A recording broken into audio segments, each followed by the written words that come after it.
Hello there, Rod. How are you, good sir?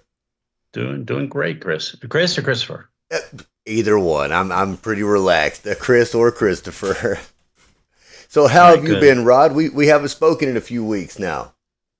Fantastic. I mean, it's we were working a lot of stuff in the back room internally, systems for being able to identify our targets, assets, and it is our programming department is just basically it's about a year into it, and all the stuff we were hoping we would get is now starting to come live. So Excellent. um, yeah, it's massive advantage, massive opportunity. Now we just got to scale it. Sure, sure. Now, these tools, do they help you deep dive? When you say your clients are their assets, these are the people that you're looking for, the people that have judgments against them that you're trying to work with, right?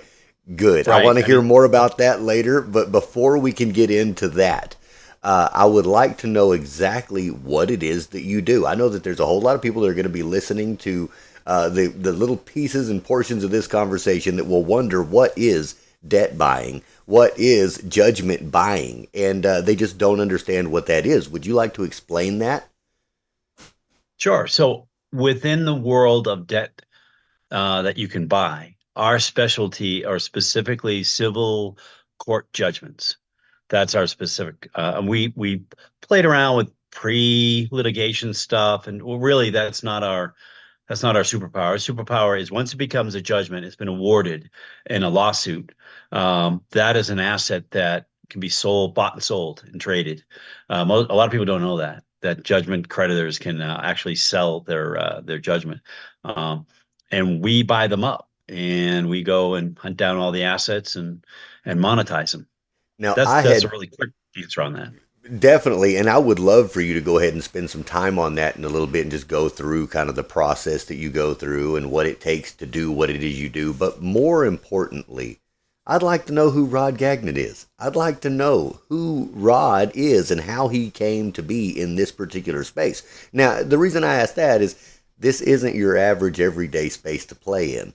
It really No. isn't. I'm around a lot of different financial people, and this is something that I've heard, but I wasn't familiar with until we spoke you know, a month ago, maybe. So I would Yep. love for our audience to actually hear who you are, what brought you here, and what it is exactly that you kind of do. Okay. I give you the quick high level overview of when I got out of high school. I wanted to be a banker, so I went and worked for a collection agency for their department for a year. Hated it. Could not, wasn't good at it. Um, but so I left after a year. But when I was in there, they said they were having problems with the repo guys. They weren't very effective. They were billing all the time. So when I left, I asked them if I could get the contract to be a to run their repossessions. So I'm 18 years old, no, or 19 years old, I think, at this stage. No idea what I'm doing, but they said, well, if you could do one repo, for you gotta have some experience. We can't just give it to you because you've never done one before. So they said you got to go do one. So okay, so I walked in a bunch of financial places. I can't remember what the name of it was. Place you went in and you got like small commercial loans, like 2 grand, 5 grand, and they Sure. said, well, we have one repo that we need done. We've never had it done before. We'll probably never have one again. We don't know what to do with it. How much will you do it for? I said 99 bucks on commission. And they're like, Wow. what? Which is turned into our business plan, working on contingency, and it worked out very, very well. So I did that one, um, and I learned how to do the business in people's driveways at 2 o'clock in the morning. Sure. You know how to, and we didn't have any tow trucks, so this is all lock picks and tools and taking stuff. This is car stealing, Well, right? so you With no started off damage. really actually going and repossessing the actual assets for Yeah, companies. Okay. and yeah, and what happened was the contingency model there. We've been using them for years, and you give me whatever they contingency, yeah, an asset running that company of massive. From there, so from there, so trying to take Carney how to hunt down a arts judgment. Hunt down a arts judgment was nobody's, and an attorney would say, the client has run out of money, or the client is mentally exhausted from this and doesn't want to do it anymore, or they're getting divorced and they need to get rid of it, or whatever, or the person died and the state wants to get rid of it. Do you want to buy it? And I'd never thought of that before. I said, well, I can, but I can't give you much money for it. So, and I did, and I found out that that's where the money was, right? And other times when things got, we creating an investment fund, Uh-uh. income fund, that are what we're doing with the fund is, and so that's, I'm at that level, buys them. A little bit, make sure I know what I'm talking. Stay on J4, those types of things, so that people could be aware of the type of investments that you're interested in. Okay. I don't have the investors. I think the are you like, for example, this was an attorney. He's bought it for two, cash flow. Bought one of these. We went old. I took 2 grand, turned it into 22 grand, right? Love that. And those yields, we do that all the time. But I can't advertise those kind of yields, right? Sure. Right. Right. So Right. Right. But yeah, safely, and you can some of say, them, well, we do 21. Combined. I get what well, you're saying there. That makes because sense. 21 is us losing 8 out of 10, Sure. and we're we double tripling the money in 2 or 3 or 4 years. So it's the we haven't really run into anybody that has this particular model, but we already have assets in it, and the machine is running, and it's identifying first class judgments to buy. I mean, we're all set up. We'd love to bring in obviously more investors to be able to Sure. grab some more of those, but Okay. And it's that's like a real that's a estate, very similar. sure. And What? just to say it again, that's a $50,000 minimum investment. And you must be accredited. Correct. Right. Okay. Now we've talked about creating other versions like the second fund or third fund going it with unaccredited, but because it's our first one, because we want to make sure that we get the framework in on how to be fund managers. Sure. We went with this model. So there's a bunch of now we have private investors that come in. That's why originally they would come in, give us the money. We would buy a couple judgments, Sure. and the deal we had is if any of them went bad, we would just replace it with another one. So unlike There you real go. estate, where if your real estate goes bad, you're screwed, Yeah, right? that's it. There's nothing left With to. mine, I actually had one guy where I had to replace it twice. He ended up, it was the third judgment we replaced it with. We monetized, and we tell him the downside for us is small. We buy them for cheap. I'll put another one in there if there's a problem. Sure. Um, it's working out to be a good model. Yeah, yeah, Very, that's very nice. It interesting sounds model. similar to like a syndication would have been in real estate. You'd find some private investors to come in, put in together to go do your deal, and now you're moving into the fund model. So you're looking for for public funding. You're looking for people to come in and say, hey, I want to be in there, be a part of this as well. Not just the two or three guys that are involved, but maybe the two or 300. So Right. So the real reason why we went in with the fund is because back in '07 and '08, we had that big correction. I saw when we saw a bunch of banks fail, right? And the FDIC comes in and they pick up the bank and they redistribute a bunch of the branches to Chase and Bank of America and Wells Fargo and all the rest of that. But what happens is with the debt that's on the books, they will redistribute the loans to the other banks for servicing, right? They'll okay, say you get these branches, you got to handle the servicing, da da da. But then they're not going to force the banks to have the debt, so they end up packaging up these huge debt pools, monsters in the billions, right? And I could only sit there and watch as they sold billions of dollars worth of judgments sure. that were good judgments, Right. right? They Really just good sell in quality ones. bulk. They sell in bulk to one Right. group of buyers. See, that's the same thing in the private equity world. We run into the same type of thing. We'd be looking at a smaller company, and really they're looking at a big roll up to push into a private equity company to buy that for a 15x multiplier instead of the 2 or 3x I'm going to buy it at. So Right. So that we are really, that's what we're really trying to do, right? We are trying to get a set up. So if we've already seen a couple banks fail recently, and if there's more stress on the system, and if we are prepared for where if we have a repeat of a correction in the next couple of years, and it's going to be way more than a couple $1 billion for these pools because there's the level of debt that's out there now is much bigger than '07 and '08, right? So, but we'll be in a position to be able to join in those auctions, pick up huge amounts of stuff. It's a perfect storm. sure. And if it doesn't happen, that's fine. We've Right. got a great machine. We're picking stuff up, but that's that's my dream is I don't want to miss the next one. Sure. You said, now, is this an open-ended fund, or is there a certain time limit that you're doing, certain amounts of raise for, or is that just open-ended as people can come in and deal with you?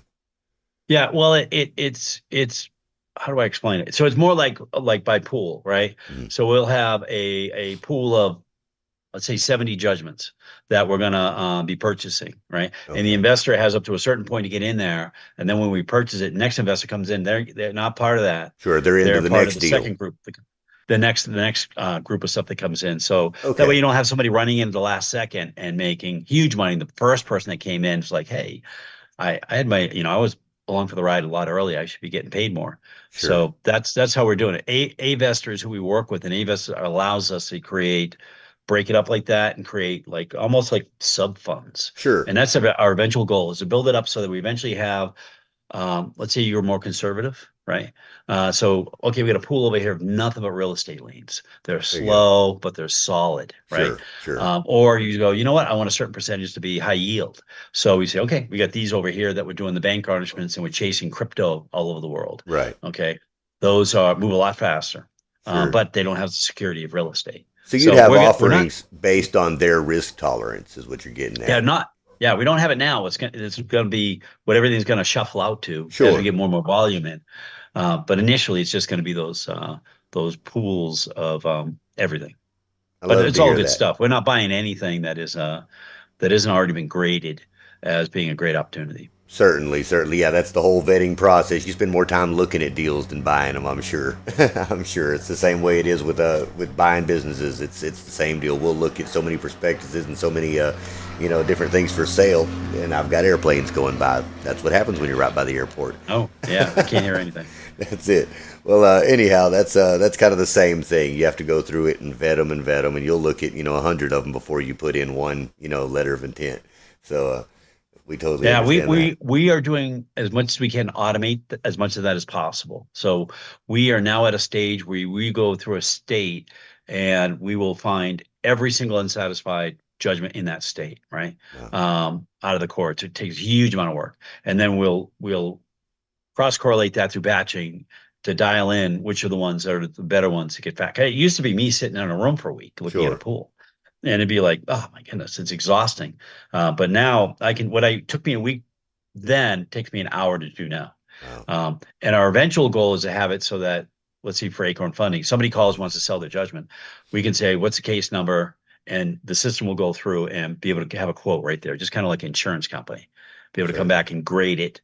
That's our goal. It probably takes another year or two to dial that in, but Okay. that's our end goal. So you call and say, I can say, look, Chris, I can give you $8,916 for this thing today. Do you want me to wire the money over? That kind of thing. That's our end goal is to get to be that fast. Okay, so we spoke about the JLC fund, and that's where investors can come in with you and and help buy into you buying judgments, right, and make a return there.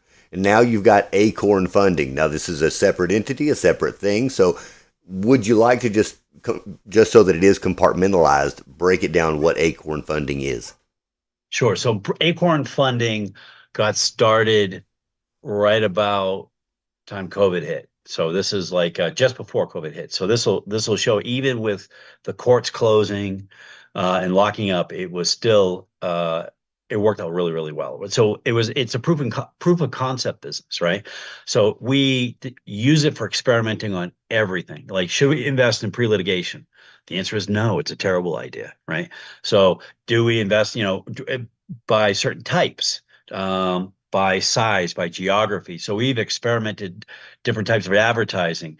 It was meant more of being able to explore the corners of that particular area of debt, find out what was really profitable, what had high yield, and what should we stay away from. So, like I said, we went into COVID, the courts closed for effectively like a year, right? And still we grew, we almost tripled in size because you can still buy them, right? Even if you're doing stuff online, and you can still file things and lean things up and move things around, identify things. Um, Now, not the world's best model. I obviously don't want to be in a pandemic trying to Sure. make money, but it, Sure. it just showed that even in a pandemic with a lot of people going out of business, we were still able to add a lot of assets Certainly. um, to what we were doing. So yeah, so Acorn is a debt buyer. Um, and very very creative. We'll try almost anything. Like now, this thing where we're selling our payment plans to the cash flow guys, right? We had to work out all of that because the cash flow guys they want to see contracts, they want to see what's your Sure. payment history, right? And we're coming back and we're going, there is no payment plan that's written down, because if I have a formal payment plan with you, all right, it replaces the judgment. I lose my judgment. So it's but they have to have other things that make them feel safe. So Sure, I'm interested in that talking to you about that further myself. That's why I buy businesses, for cash flow. So if there's an easier way of yeah, doing it, let's talk about that again at another time. yeah. Yeah, absolutely. So and that's our goal, is we want to have a certain amount of these assets that we can identify great ones, and either sell them for the access to the real estate. Sure, 'Cause we have one right here in Denver. We have a $1.2 million house that we have access to be able to get. And we actually approached the debtor. He was hiding behind.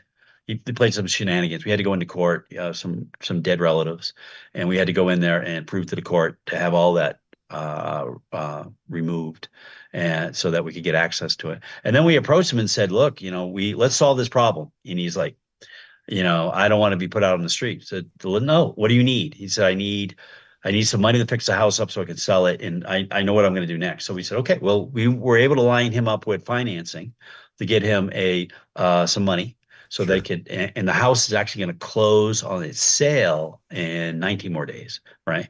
So excellent. we're working with them. We're not just attacking people kind of thing. Where our Sure, goal is to resolve the situation, and get it done. But we get access to real estate, and the real estate guys are a different group of people and what they need, sure. than the cash flow guys. So we're learning a lot. This is a lot of fun, to be able to do this Well, business. I'm interested in learning more about that as well. I tell you, you've piqued my interest. This is something new, something new for me.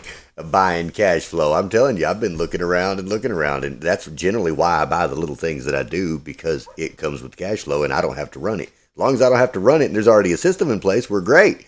But if I can do Yeah. it contractually, hey, so much easier, so much easier. So yeah. So I mean, if somebody has, and if somebody listening does have a judgment they need to get rid of, maybe it's going to expire, and they don't want to put any more money into it, we'd be happy to take a look at it. Sure, That's acornfunding.com, and our fund is JLC Income Fund.com. excellent. So, which is on the investment side. But yeah, this has been a huge learning experience on the fund side. To go from an investigator to learning about the funds Sure. world is very, very interesting, and a little surprising when we found out that there's nobody out there that really does this. I mean, there's guys that buy debt, Right. but not like I think we haven't run into anybody that does what we do. No, I had never heard of it quite like this. And when you started explaining it to me on our last call, I knew that we had to have a follow up. We had to tell people about this. Now, I've got to ask, so it doesn't seem like you had any formal training on it. It's something that you kind of came about as you were doing things. I mean, you were 18 when you first kind of got into the whole repoing and working with the contracts and everything. So I'm assuming that the evolution of this business was just a natural progression of events, right? It wasn't that It was. somebody, go Yeah, ahead. my specialty when I worked for some other firms, I worked out of Boston for some large investigative firms, and I worked for myself. My specialty has always been financial investigations. So I would have to work with the lawyers and go from the asset side to learn the legal side. How do you get access to those? How do you take crypto? How's it done? How do you? So it's one thing for me to track the assets, but in certain states some things are exempt. You can't do certain things. So I would go to them and get this list, and they go, "Well, can't do that, can't do that," Sure. and that's exempt. And and that's what it was. It was a natural progression of getting better and better and better as a post judgment asset analyst, basically, and Sure. then starting to pick up the debt. And now we've moved over to the training side because we have to train more and more analysts. We've created a training course, which right Ah, now is in house, sure. but our eventual goal is to be able to um, go public with that, I with the see. training course on how to be able to do it, and how investors can invest in these things. Great. And I know that's what we were going to speak about today is the actual opportunity that you present. And I would love to hear just more and more about what, the things that you've got going on and how people can work with you. I want to make sure that every detail that you wanted to get across does come across. I would also like to hear a couple of good, juicy stories because I know you've got some in all the time of having to rob people's stuff in the middle of the night or maybe just I'm sure there's some interesting judgment stories out there. I mean, there's things that happen in people's lives that I'm sure the listeners would love to hear about that you've done in your years of doing this. Um, Yeah, it's that's a good question. It's one of those things that you forget how much you have done. Because most of these are chess matches. That's what they are, right? So the debtor is hiding things, and those are the people we're going after. We're not going after regular people. We don't go after people who've got problems. We don't do medical debt. We don't do auto loans. I'm not, we're not doing credit card debt. We are going after people who have, in most cases, could pay the money back and have decided they're not going to.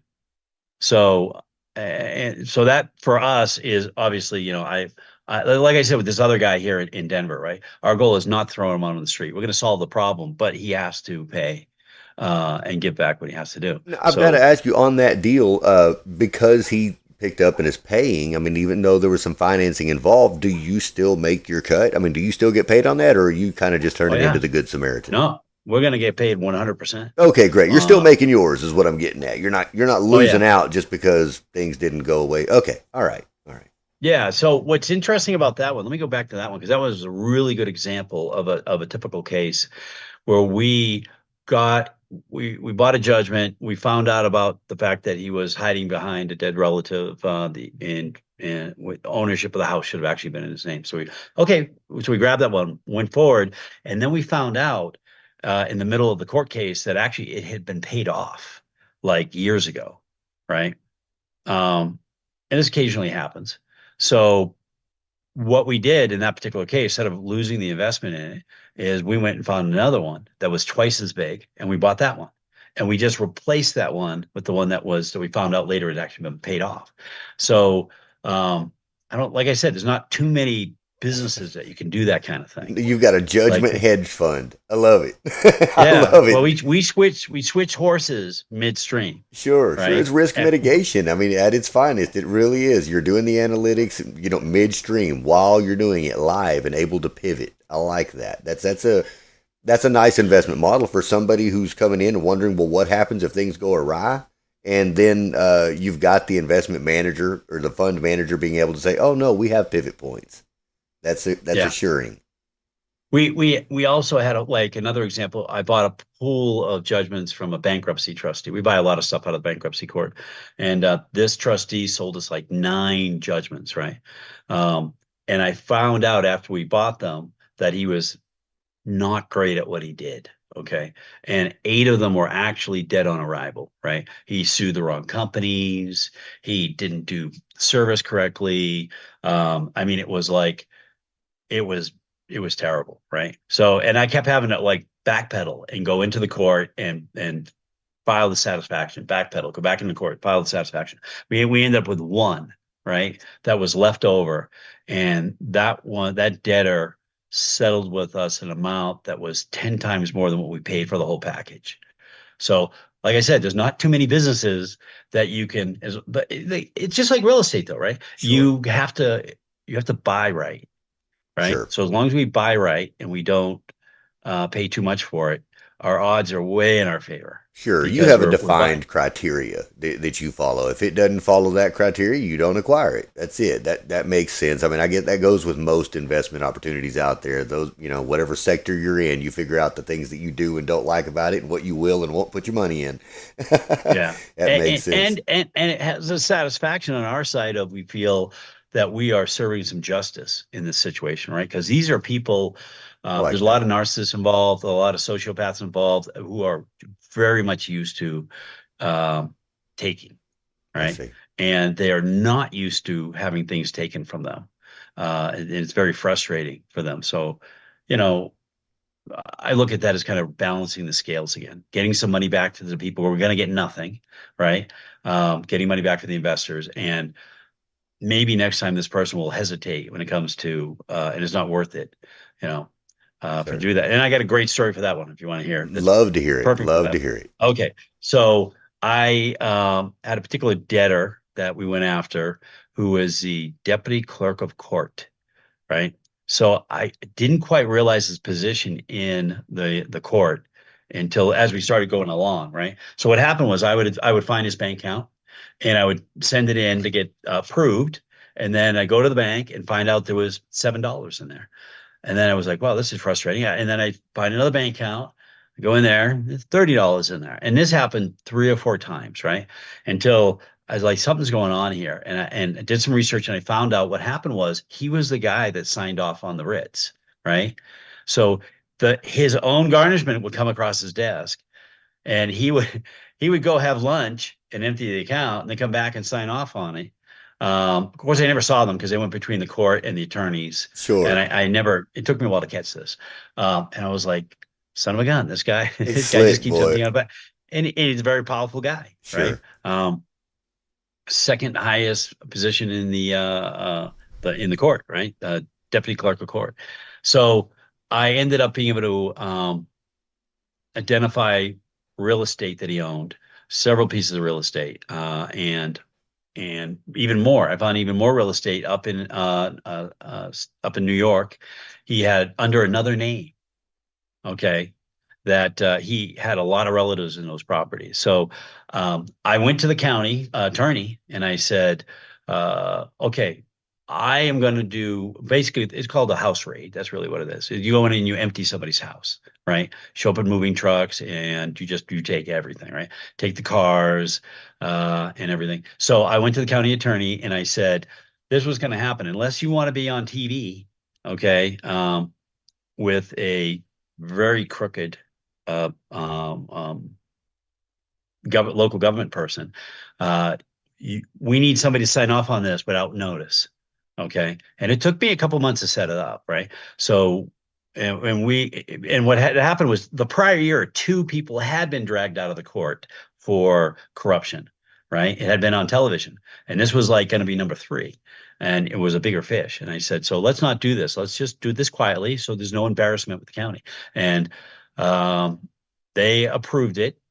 Right. In fact, so on the day I show up, I've got moving trucks, I got tow trucks, I got locksmith, I've got a sheriff, right? Now the sheriff's not a regular sheriff, he's a sheriff that they know is not a part of the old boy network, who's connected to somebody, he's independent, right? So I got this army of people that go over there while he's at work, and we took he had a what he had Mercedes Benz, he had Jaguars, he had a Rolls Royce Ghost. I think it's called the Ghost or something like that, Phantom or whatever, in Oh, the wow. garage, right?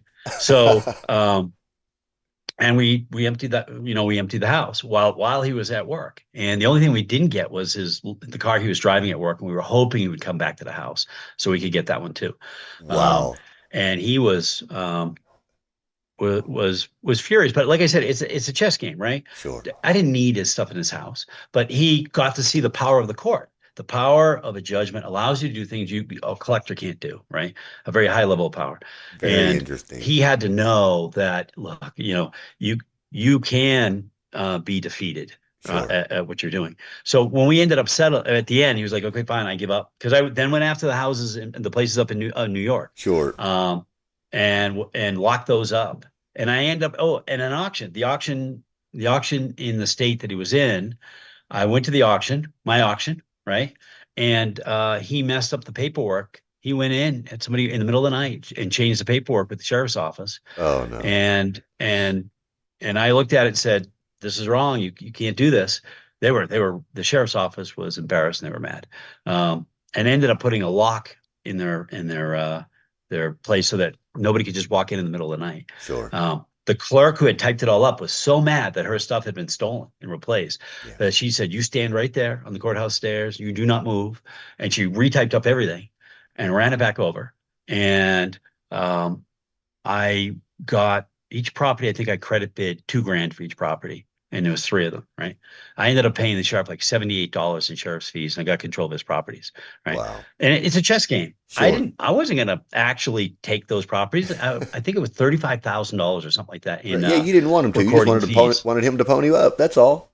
Yeah, and it took, and some of the people, you have to hit them with a metaphorical 2x4 Sure. before they'll wake up and deal with the situation. Now, in that So, situation, I've got to ask. I mean, that was quite a few assets that were taken, hard yeah. assets. Now, what happens to those? Does he have a chance to come in and rectify the situation, or is at that point it's like, nope, this stuff gets sold off and that's it? No, to us, it's all chess. right? I see. I need the other person in a position where they go, okay, fine, we'll settle out. What do we got to do to deal with this? In his Sure. case, I never recorded the sheriff's fees that I got because I didn't want to get hit with $35,000 worth of recording fees, right? That was part of it, and the I other part see. of it was um, I was hanging that over his head. And once I got the property in New York with all the relatives in it, and he was like, "Fine, okay, fine." So I met him at his office late at night, you know, in the court, Sure. in his room, which I was like, "What?" Anyway, so he hands me a check for $1.1 million, I think it was. Oh, I good think Lord. 1.1, 1.2. And he goes, "I just want to let you know, you are the only person who has ever made me pay." You got And it, I was thinking in boy. my head, that is so sad that you have to say that, but thank you very much. I appreciate Well, it. you know So what's sad is that he knows good and well that he don't pay. He's like, "Oh, yeah, I don't that pay." yeah, I don't pay. And this is what it comes down to is what can we do? What is important to them Sure. that I have to show them? Now, what's really important is he never in he while I had ownership of that house, he never went back to that house, right? That's good. And it's because there's kind of a violation there when you have somebody that you know has been in your house, right? Or if somebody has emptied your bank account and it's you didn't do it, right? Right. People will start using a spouse's bank account or they'll do something else because of that. Sure. They have to know that somebody can actually reach them. So and this whole process, we try to respect them because just because they're not necessarily nice people, it doesn't mean that needs to be us, right? Sure. We can force the adulting in the situation and force the satisfaction through the power of the court and in a mature way and not be abusive. Like I said, back when I was a collector for the bank, I hated it. I'm not that kind of person. I would Sure. rather just get you to take it seriously, Well, you I've got know? to ask you this too, since this is a what sort of training or what sort of education would somebody have to go through in order to do kind of what you're doing, or is it really a process of just going out and doing? Well, that was part of the issue we ran into with setting up the training because we start with now. Sorry, how am I ever going to learn all this stuff? There's a lot more there, and it's a lot more brutal than people think. Which is why Sure. we're designing the training. We bought a couple software tools to actually be able to Yep. because you're buying it, and there are people you can sell the pay flow, not that you really shouldn't be abusing. Sure. Well, and it comes about having a skill set, not necessarily a certification, not necessarily It having a degree in something. It's more of you need to know this skill set, this skill set. I tell them when they're open to the public on post judgment enforcement. I don't need to teach others that have to keep up their filled out. It's a Nice. copy work. A couple supposed to really have attorneys. No, I just want to. How do I collect $1 million one? Bigger ones, and then you get the million. Sure. You want to do small attorney to fight me. Sure. Say, Chris, you should probably let this one go because you have much more management and how to local state PI. That's what they Yeah, need. the school out there because I really want to invest liquidity to this market. So right now, in different ways. Garden. It's not familiar. Now, a 21% rate that I look at, even in the real estate, market, see it, sense to me. So it doesn't matter. You're able What we paid for it, what the legal expenses were, how to get much that. Many, right. I got the opportunity. I'm you, a I easy is because we're not correlated. So stocks go down. They're not. I'm in commercial. Okay, it all corrects. I'm not doing really good, and people we recommend it's all when I think about what should I acquire next, what should I put my money into next that's going to grow, that's not the first thing that pops in my brain at all. Unless it's me making loans to other people for for interest, So it's I really don't think about going into a debt fund. I think that it should be there should be more people out there doing this because it's lucrative. It's lucrative and it solves a purpose. yeah. As long as you know what you're doing. Somebody Sure. can get in trouble quickly if they're not careful. But as long as you get the right research, you get the right team players, there's a lot of attorneys that don't know how to do the recovery side. They're very very few and far between in Sure. between. But yeah, we're having a lot of fun, and we can't wait to see what the effect we're going to have. Well, I appreciate you sharing what you do with us and the intricacies of the inner workings of that business as well. Um, Before we end this conversation, are there any thoughts or closing comments that you would like to make to the audience, or something that you'd like to make them aware of? Well, what we're looking to do is we're going to add to both JLC Income Fund and Acorn Funding Group. We're going to add a place for somebody to go and put their email in, because we're trying to develop a list so that we can give regular updates to people of the direction we're going, opportunities, ideas, successes. Because somebody may be listening to this right now and going, "Wow, alternative assets. Yeah, I know. I've been hearing more and more about alternative assets."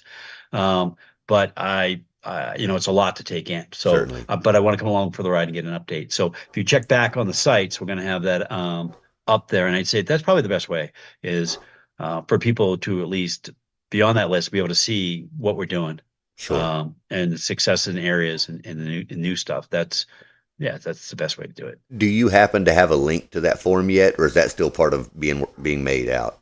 That's part of what being made out. Okay. Yeah, we've Okay. got a lot of stuff behind the scenes, but if you check back, Sure. Well, when you get the we're trying to link, get that in there. yeah, when you've Yeah. got that form, finished up and you've got that link, if you'll shoot it to me, then I can always edit a video later and put the form link in the description. That way, anybody that comes across this over the next 10 years can click on your link and be able to Okay. go straight to you. They don't have to do any rigmarole. It goes right straight into your system. Perfect. Yeah. So Well, we do have a contact form on each one of them. So if great. they go to the contact things, if put me on your email list. We can put them on it until we actually have the section where it says get on the list and get the update, get the case studies, get Fantastic. the new investment ideas that we're doing. Great. Well, So, I've got the full description. I've got all of your links there for the Acorn Fund and JLC as well as, and I do believe that I've got your LinkedIn so that people that want to come and learn more about who you are professionally and maybe connect with you that way, they can do that as well. I thank you very much, Rod, for speaking with me. Now, I've got to ask you, what's up with the judgment guys? Or is there any further movement on the podcast? Oh, the podcast. Well, we've got the URL, Okay. judgmentguys.com, and we got all the equipment in, all the stuff you have right Yes. there, the mic and the lights, and we've got all that stuff in. We are just, again, learning yet Sure. another Sure. area Oh, me of too. stuff. Me But too. yeah, but we're looking forward to getting started on it. Right now, we're dealing with so much inventory that has to be, that's what we're trying to get caught up on first, Ah, because we have so much opportunity. So one of our partners is like, you guys go have fun doing that. First, you got to do this. sure. We're like, okay, we'll do that. But Now, yes, it's coming. The judgment guys are coming. now, when you say inventory, do you mean hard asset inventory or paper inventory? Judgments. Okay. Paper inventory. We have so many grade A judgments, great unsatisfied judgments tied to real estate or, like I said, art, Rolexes, Beautiful. boats, planes, that because we have to have everything lined up and ready. Because if the investor comes in today and goes, okay, here's $1 million, right? Sure. That we can't then start looking for assets. Exactly. So what happens is Acorn buys as much as it can eat, and then JLC Income Fund is ready with all that. So there's just too much opportunity on that, Sure. but we're almost there. Love it. Maybe I can have you over as a guest. Hey, I'd appreciate it. I'd appreciate it. Always trying to talk about those things as well. I mean, we do something similar. I'm in business acquisition. You're in, debt purchasing, debt acquisition. Same type of thing. Same type of thing. If you have a judgment, that would be a great thing for us to have you on, and then we could go through and show you how we hunt down the assets and what we would do to get your money back. So just kind of think about that. If you got one in the back room somewhere, Sure. just let me know. Now, I tell you, I know that I don't. However, I do have a lot of entrepreneurial friends, and I'm sure that somebody has something. And in truth, have you thought about doing a day in the life of type video? No, I hadn't thought of that. I only say That's, that because it's been, and I'm just going to share this with you because it's been working for me. Yeah. Sure. Well, here a couple of years ago, I decided that really I needed a camera crew. Like I need a camera crew to follow me around all day, every day. I do a lot of different things. Some of it's interesting, some of it's not, but it's so sporadic that I need someone else to be able to man that. And as we've moved along, and I found out I couldn't afford a camera crew to follow me around 24 hours a day, I've come into live video. Okay, and one thing that I have found is everyone wants to know what it looks like to do your job because they don't know. Now, I wanted to know what it looked like to do this one person's job, and I happened to watch his live feed one day. and it's exactly the same as my job. It makes me feel a lot better as my job. Which, Yeah. if you want to know what that means we both sit at a screen, sit and look at a screen all day. That's it.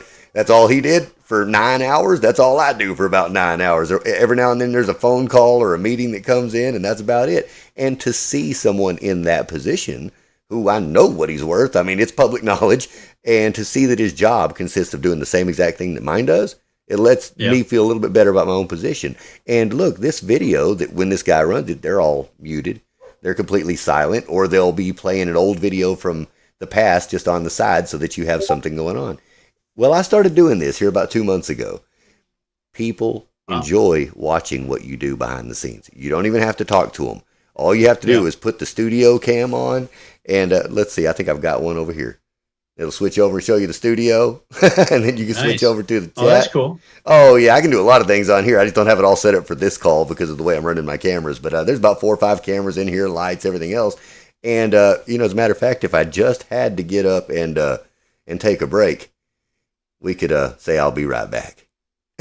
That's cool. Yeah, all of those things can happen. Anyway, the reason I'm saying that to you is if you're already trying to do video and you're already thinking podcast, you've already got this stuff, it's kind of simple to just push go live and mute. I think I guess I don't think what I do is that interesting. It's not. It's but it's to me it's like really, really, really slow puzzles. Sure. Right. So there's a guy I go on there, Chris. I can't remember. He's a magician. I can't remember his name, but he buys these expensive Japanese puzzles, and I became fascinated with the fact that he put a timer down and he would go, and he would time it, and I would sit there and watch this thing for an hour. Right. Wow. Him trying to solve a puzzle. And I'm Sure. like, I had no idea they were so addictive to watch. Right. You would think it wouldn't be. But me going through a bank statement for a couple hours with a highlighter and finding the pattern in there, I like that because that's my personality. Sure. Right. As a under Myers-Briggs, I am an INTJ. Right. Most INTJs love this kind of work because you give me a stack of bank statements a foot high, I'll go through it and show the pattern, and it is like reading a great novel. And whereas the people who are not in that would rather shoot themselves after about a day. Sure. Right. Sure. But I don't know if anybody would actually enjoy doing that, seeing that, but it's an interesting idea. Well, the thing is, I found that what I do is boring. Like, I'm not talking to them at all. They want to see what I'm clicking on my screen. If I screen share and do this at the same time, let's just see here. If we sit here and do it just like this, where you can watch my screen and I can come over here to YouTube and do something else. Anyway, point is, you're looking at everything on my screen right now, watching me move around and everything else. They like to see that. They like to see what. Yeah, you don't have to talk to them. You can play some music in the background, and they say, "Oh, this is how you do it. This is what you click on. This is what a contract actually looks like." And to me and my problem is they would be seeing credit reports, the banking information, investment account. You couldn't do I that. keep thinking how much the amount of stuff I'd blur out would be about 90% of it. Sure, I didn't think about that. You might not want to be able to do that. No. And that's been the problem with the judgment guys, because one of the ideas of doing a YouTube channel was that we would get in judgments and then we could break them down, show how to do the recovery, and almost kind of like what's that called, Pawn Stars. Sure, right? Sure. They've got a great show because they got 1 million people coming through the door with something old, and the show. You just have to open the door and let a crowd of people come in and pick the best stories, right? So with us, is always going to be 1 million judgments out there, always. Right. You could snap your fingers, make them all disappear, and tomorrow it's going to be more, right? So we're like, great, but now how do you get past the privacy issues? I don't want to humiliate somebody. What if you were just talking about it on a board, like on the whiteboard, just discussing, hey, we got a case, and this is kind of the specs on it, X, Y, Z. Maybe we could do this and write it out on the whiteboard, and they just see it that way. They never know the person's story. Other than what you say. I mean, the fun part is the drive-bys, like the site visits, right? Going to the site visits. They have an RV out back? Do they have a boat over at their camp? Going to their work. That's the hard stuff. There's an outside element. It's very James Bondy. There's a lot of fun. And I don't know if I necessarily would want people to start doing that. Yeah, you might not even feel comfortable doing that or putting their private stuff on there, even though I get you. I totally understand what you're saying. That's something I hadn't thought about. So we thought of, having like fake documents that tell the true story, Sure. but just you're not seeing the actual person. And I'm like, we're we're gonna figure it out. Sure. Okay. Well, hey, I'll tell you what, I've kept you on here for an hour, right? Right. But I appreciate your time. I appreciate you speaking with us and speaking to the audience out there that are curious about what debt buying is, debt acquisition and a debt fund, and how they could actually invest in without having to learn the plethora of skills that it takes to actually do this. All they really have to do is say, hey, Rod, I've got it for you right here. That's really all And they need to do. Let you do the work. if they have one that they want to maybe sell, let us know. Or if want us to partner on because they got a great opportunity, they don't have the capital. We'd be happy to take a look at those too. So this could be several ways we could work together. So now, other than on the investment side that way, or someone bringing a judgment to you, are there any particular types of people that you'd like to meet? You know, somebody that does a certain position, or maybe even a specific person that you'd want to say, hey, this is somebody that I'd like to come in contact with, because you get to say it to the world right now. That's really a good question. I mean, to me, it's always bankruptcy trustees and more and more attorneys, more people have access to these issues and problems that don't even know a guy like me exists. Bank trustees and attorneys. Okay. Yeah. Well, that's good. 99% of the time they're saying to me, we had no idea guys like you existed. That could be brought in on a case to help solve it and monetize this. So, that's a good question. Kind of caught me by surprise there, Chris. Well, that's one of my, I have to think of when I do this, what is my purpose of doing it? Why do I do a show? Why do I do the interviews? We're not even in the same sector, really. You know, why do I want to have these conversations? Well, you know, really it's I'm trying to put some light on what you do and spread the word so that you can be successful. Now, in turn, I'll make that. We're in a circle of entrepreneurs and builders here, right? That all comes around. But the only way that I can do that is if I get the right attention. Now, I can just tell your story and ask you some superficial questions, and that's what the audience will get. But if you want result, see, the only way Rod's ever going to like me is if Rodney gets results, right? So if you go out there and get real results, and there's people that say, hey, I found your link on a video from the Christopher Day Show, and where you were being interviewed by this guy. There was about 1,000 clips he put out there, and they all had a link to your thing, and that's how I found you. All of a sudden, me and you have a better relationship.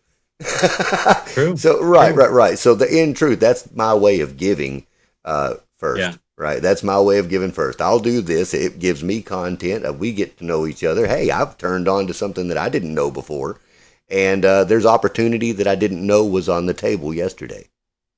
True. There you go. Well said. Okay. Well, thank you very much for your time, and I will be touching base with you on the back end and sending you a list of links. And by the way this will be coming out is you'll have one long form, interview video, and then you'll probably have 15 to 20 or more short form pieces of content that I will let you have access to repurpose however you choose.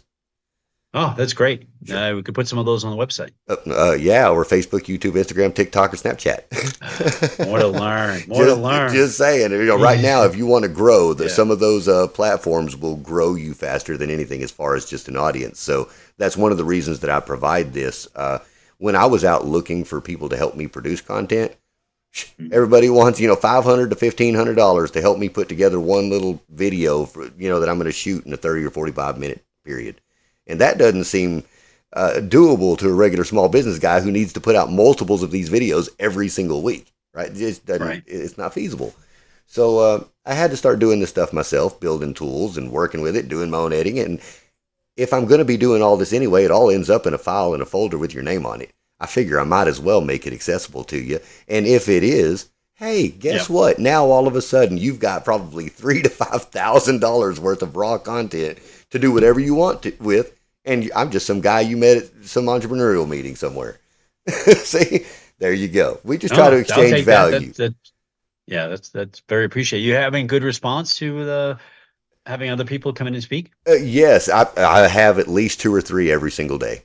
Every single day. And most of them are local. I do a lot of networking events locally too. So like we eat lunches and breakfasts almost every single day at a different networking group. My wife and I go to them. And it really depends on the side of town we're going to and what association it is we're visiting, because we have about a dozen different companies that we have our fingers in.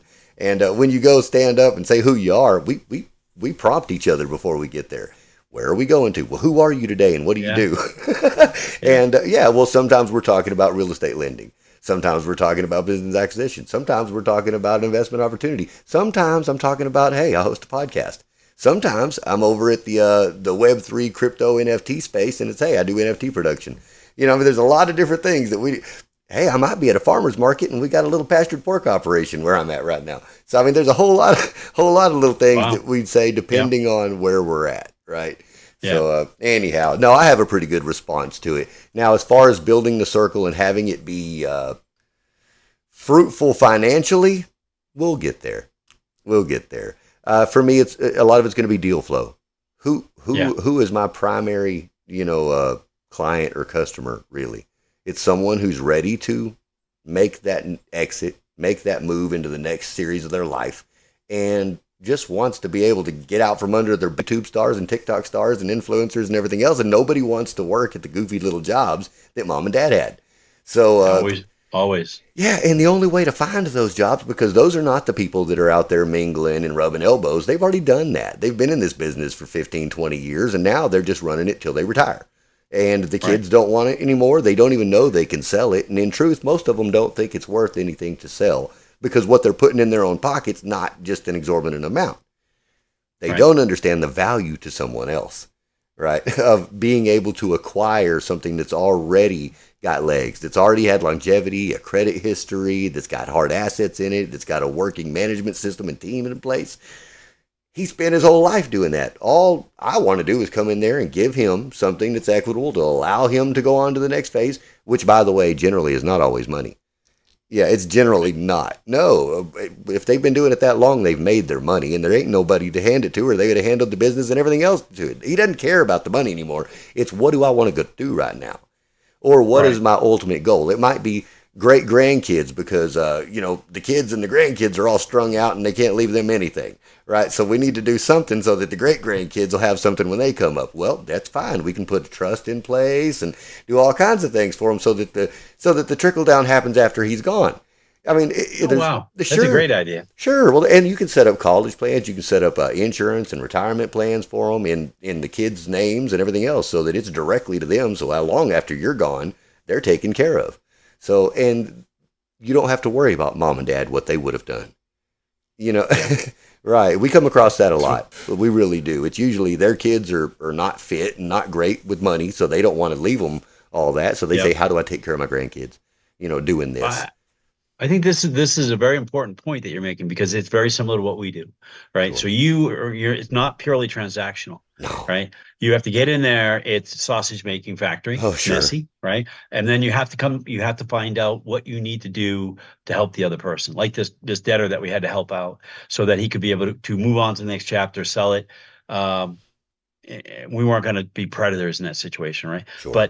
But by doing that, we're going to collect every penny that we're owed on that and help him out at the same time. So you're doing the same thing. You're meeting them where they're at and you're giving them what they need. Sure. And I also try to play within our means as well. That's why we have the fund set up that we do, because we want to buy larger businesses, but we can only afford so much. But it's about that human element every single time. We haven't gotten into anything yet that's been so super big that I didn't have to put my finger in the business. But we'll get there. So Rod, it's been a pleasure speaking to you. I appreciate you giving me this time once again, and we will definitely have to have a follow-up once your podcast goes live, so that we can trade some links on social on that. So deal. We'll do that. Well, you have a fantastic rest of your day, and thank you for your time, sir. Thank you, Christopher. Bye. Recording stop. Hey out there, internet land. If you have been watching this live call with Rodney Gagnon, thanks for watching all the way to the end. It was a great conversation. We learned a lot. You learned about the possibility of investing in a debt fund, right, where you can put in your money and let someone else do the management on that and earn you a 21% return annually, right? So that's pretty awesome. So, all right, guys. Well, thanks for watching. Thanks for tuning in. This has been the Christopher Day Show. You've been watching this old guy once again, and I appreciate you. Catch you on the next video.